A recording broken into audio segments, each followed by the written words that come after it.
Hello, friends. In what I can only say is a huge shock to me, I have come to the point in my life where I'm sick of embossing. I love embossing, but I have been embossing little flowers for like 3 days now, and I am over it. So let me show you what we've got for our project. This lady. She's so cool. I love her. She's the feature. I have this lady who could be a different feature that goes with these three gals that have shadows, right? So they have a little background shadow. Now, while I was cutting them out, I was also like, oh my gosh, I sort of want to, emboss the back shadows so that they're shiny. I don't know how much you can see. Her eyes are shiny and then her skin is matte. And I like that. I didn't do the little one's lips. So this is all going to be of a piece. And then this is definitely for these flowers. Because I thought when I was cutting them out, I'm like, oh, we're going to have 4,000 flowers. Everything's going to be amazing. Well, come to find out, that was a lot of flowers, and it still didn't turn out to be a ton of stuff. This was our tester gal. We're not going to keep her. And then we have these backgrounds. I feel like these two go together, and this goes with these three ladies. Four ladies. Okay, so let's work on... All right, now paper will always go back flat if you've kind of glued everything flat because, as Tim Holtz says, it does not have a memory. This is our background. Let's go ahead and put her on here with just a few of these so I can get a feeling. And I'm getting a feeling that I want to create contrast, right? If we put this against this, there's no contrast. There's, she's going to be darker, and I do want this to be darker, but I also want it to have some interest to it. So let's think about the colors we have in here that are a little bit lighter. We have light pink, we have light green. Let me go grab those. So I grabbed a couple of green. We got mowed lawn. I'm looking for a sage. Don't I have a sage? Oh, you know what? I bet you it was in, this is what I'm looking for, peeled paint. This is 2 in your face green. I need peeled paint. This looks like it has a green tint. And then looking at this, this is more of a salmon, less of pink. So let's do pink.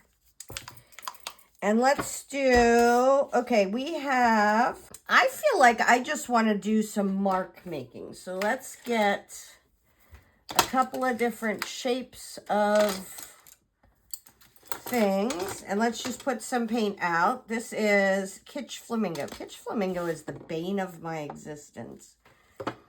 Is that the first one that Tim Holtz did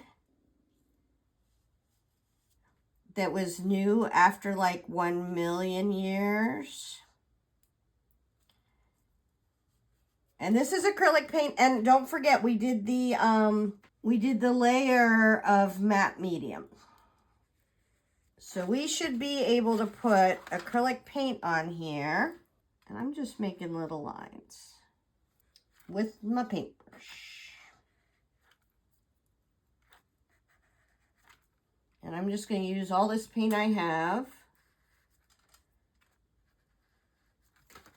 And just get something else going there. All right, let's do this one. This is antique linen. And I'm thinking with antique linen, I might want some circles because I have issues with circles. I like circles very much.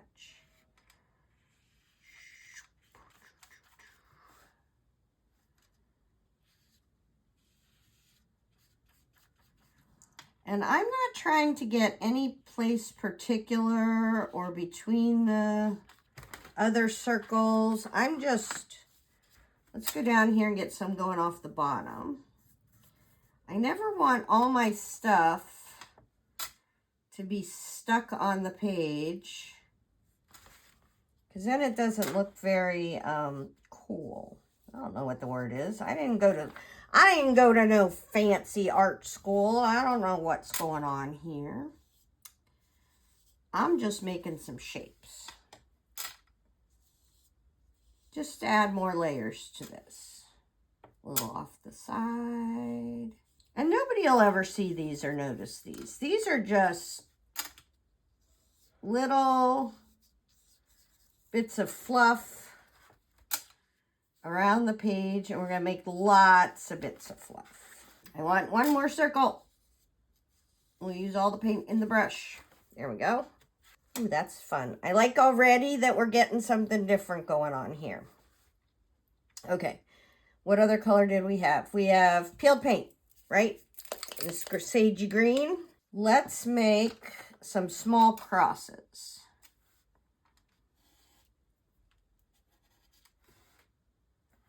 I am putting my hand in wet paint, which does not surprise me. That happens quite frequently in my life. Okay, a couple off the, near the edge or off the edge, right? We can't just hang out in the middle of our page.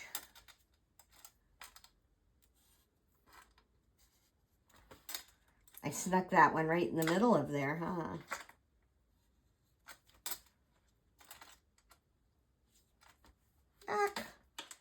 Which is fine because we sealed it, right? If we got some water out, we could get all that off. But no, nobody's going to notice any of this except us. When I get done and I post it, you're going to be able to look back at this and go, oh, look, there's the crosses. I love them. Because we are many, many, many, many layers before we're done. And not just the focal point.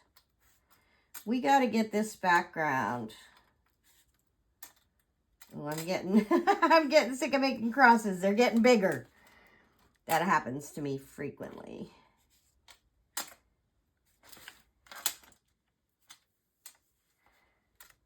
I get sick of doing something. I'm like, well, if I make it big, then I don't have to do as many, right?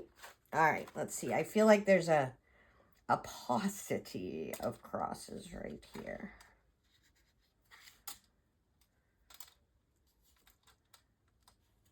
All right, that's good.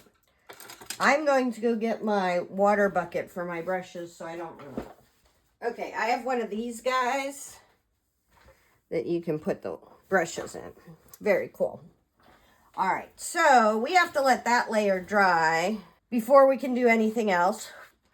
So let's start thinking about this gal, and do we want to put her hat together? So let's separate out our mushrooms, big to little.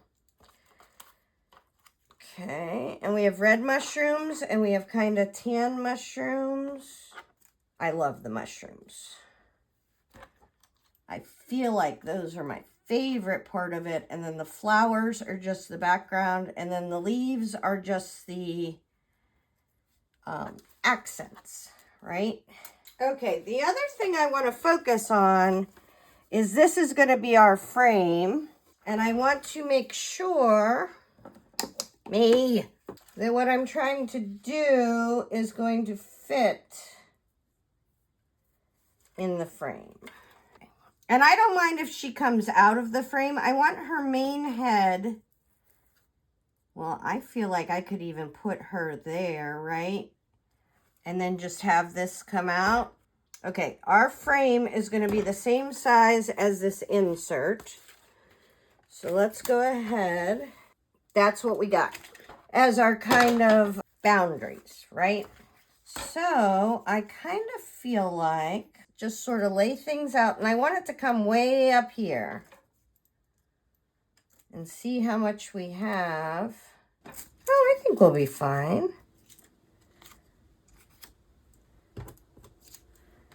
Now I see that one. That one's like a sore thumb. I don't mind the yellow ones, but that pink doesn't match. Okay, like that. And then we'll intersperse our mushrooms. And then We gotta cover that other artist's name because I'm just using his frame. I don't mind if I have a couple little mushrooms down here. Okay, let's save a handful of mushrooms. Just cute ones, right? Little ones. Okay. So those are going to be our kind of around here mushrooms. And then these can go up in here. Okay. Okay. What do you think? I like it. Do you like it? All right. Next, we need to think about drying this off because I have to think. I'll be right back. Oh, I have Starbucks too to think about. All right. It's a little drier. It's not dry. So let's think about what this is going to look like as our background. I love that. I have paint on me somewhere. Do not worry. We're not leaving this white. Do we want it to be green? Do we want it to be striped? Stripe might be a bit much. I like a bit much, but that's even a bit much for me. So things we could do. Let's put the glass somewhere that's less bangy sounding. Okay. So if I want stripes on the on this, I feel like I have to do it on this layer, not this layer. To keep her the focus, I need this layer to be more subdued. And that's leading me, don't forget, this is going to be a different color, or maybe black and a different color. This has to be a different color. I think it could be gray. I think it could be purple, but that would take away from her. See how we like any. I'm thinking that antique linen or the peeled paint. And peeled paint is my favorite color, so we're going to do that. I hope I have enough. Okay, I determined I do not have enough of the peeled paint. So we are going to use these two colors of sage green.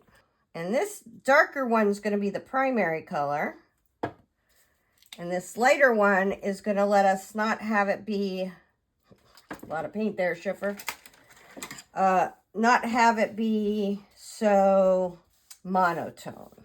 Now, I do want full coverage, but I don't want, and that was a $3 frame from the thrift store. So if this mat gets weird, I don't care. If the frame gets weird, it's got embossing powder in it now.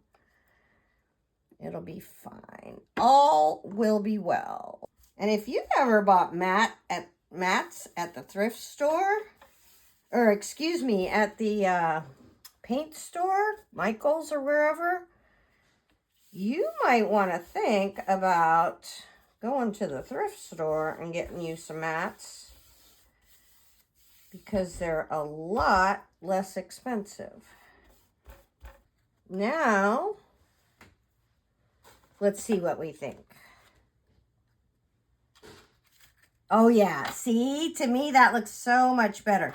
Now that is more of an olive tone and this is more of a sage green tone, but nobody's going to notice because there's going to be a giant witch head with flowers and mushrooms coming out everywhere. So we're good with this, right? Right. Okay, let's put this in our thing.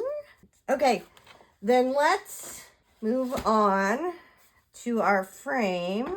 If you are an exact person and you are good at doing things exactly, then you could tape off this frame, do all that. I am not an exact person.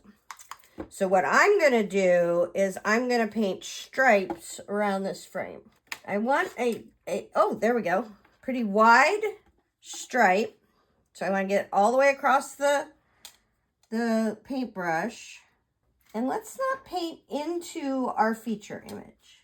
And I'm going to come over here.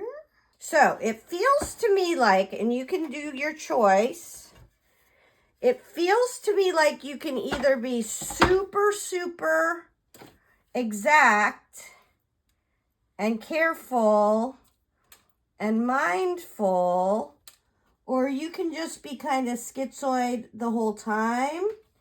And either way will turn out okay because it will look like that's what you meant to do. And you could prime this. If you feel like you would like to have like a nice clean look, I'm not necessarily looking for a clean look. I'm looking for more of a grungy look. We might even do some dark glaze over this. So this is not important to me to have it be perfect. And can I reiterate, please, that it cost me $3. Okay, I feel like I have my whole craft project under wet paint. Let's put it in a project tray from scrapbook.com. Woo woo. Now I feel a little bit less like I'm going to ruin my entire project. Could still happen. Stuff could still fly out of random places. Okay, let me go see if I have another Kitsch Flamingo backup. I found not only a Kitsch Flamingo backup, which is going to be our main color, but I also found Victorian Velvet. I also have Spun Sugar, Antique Linen as our neutral. So I am just going to continue to paint random Kitsch Flamingo stripes around here. And then I'll be back and I'll show you our next color. Okay, so we've got the Kitsch Flamingo 4 around everywhere. We're going to come back, don't worry, because we're going to have to put another layer on. But I think I'm going to do Spun Sugar next. I like the width of this brush. So I am using the brush to make the width of the stripe, not having to figure out a width myself. Because I'm lazy. All right, we're going to do 2 on each side of the Spun Sugar. Unless I put out too much paint, and then we'll do 3 on each side. And I think one of the reasons why I don't try to be terribly precise is because I shake. So if I was trying to be precise, I would be super unhappy because most of my lines would be crooked anyways, and then it would make me sad. But because I go along with the theory of, well, I'm shaking anyways, let's just go for a organic look. Then I don't get as sad if it is a little bit wonky or a little bit not perfect, right? All right, I think I'm going to go with 2 lines on the top and the bottom of this, and then put maybe a couple more lines along the sides. And another thing to remember is that I work mostly in acrylic paint. So acrylic paint is opaque. It is, with a couple of coats, of course, it will cover whatever underneath it. So if I were to get sad about any step of my progress, say I got sad and I wanted this to be black again, well, I would just paint it black again. So if you're working in watercolors or something like that, then yeah, you have to be a little bit more judicious because you have layers and you have stuff that can move, and a lot of times those kinds of materials are not opaque, and so you can't cover up your mistakes. So I guess that's why I got pretty laissez-faire about making mistakes, because I can always cover them up. There's a lot of paint right there. Now we're on to Victorian Velvet, which is, it feels to me like, I better shake that shit. This feels to me like a less bright pink, more of a taupe. Stuck my finger in paint, turning it. One of our stripes over there is less stripy. Okay, I have 1, 2, 1, 2. It doesn't matter. Nobody's going to be counting my stripes. But I have found that by counting them as I'm putting them on, I'm not putting them in any sort of order or trying to get them to be, you know, like 1, 2, 3, 1, 2, 3. But it does give me an idea that they're going to be dispersed out over the colors are going to go around the frame. Now this is kind of a matte paint frame. I guess if it had been more glossy, I would be a little bit more twisted about it. It is very matte. It's like a country frame with like some, you know, I keep thinking shaved, sanded off edges. It's not shaved me. I think I'm gonna do one more around each of the long sides. I need it just like a half a drop. I don't know if paint comes in a half a drop. Okay, so we've got this. This still has a bit of wet paint on it. You can tell it's a little shiny. Love it. Love it so much. But I feel like I need a wash of neutral. So I'm going to take Glazing Medium. No wonder it never gets dried out. It's hermetically sealed in there. Okay, there we go. Boop, a whole bunch of Glazing Medium. And let's use some Winsor & Newton Galleria acrylic, just a pinch. Beep. So it's about 3 to 1. 3 to 1-ish. And I'm going to use a giant wide brush and mix this up. And Glazing Medium will just help this be less opaque. Because if I were to do this with regular paint and no Glazing Medium, then we would have just black. That's what color it would be. It would be black. But when you add Glazing Medium, then it makes acrylic paint translucent. Okay, and I feel like this is gonna be where we end up for today, because I like all the color. I'm trying to get a little bit more dark on those just bright white spots that I feel like are standing out like a sore thumb, and I don't want them to. But overall, I love where we're going here. Here, I can't put it down, but we can take a real quick peek. See there? Lots of texture, lots of different interests, but now just knocked back a little bit. So I love that. Next time, we're going to put the whole thing together. So that was fun today. Hopefully that helps. Tara Jacobson, Artsy Fartsy Life.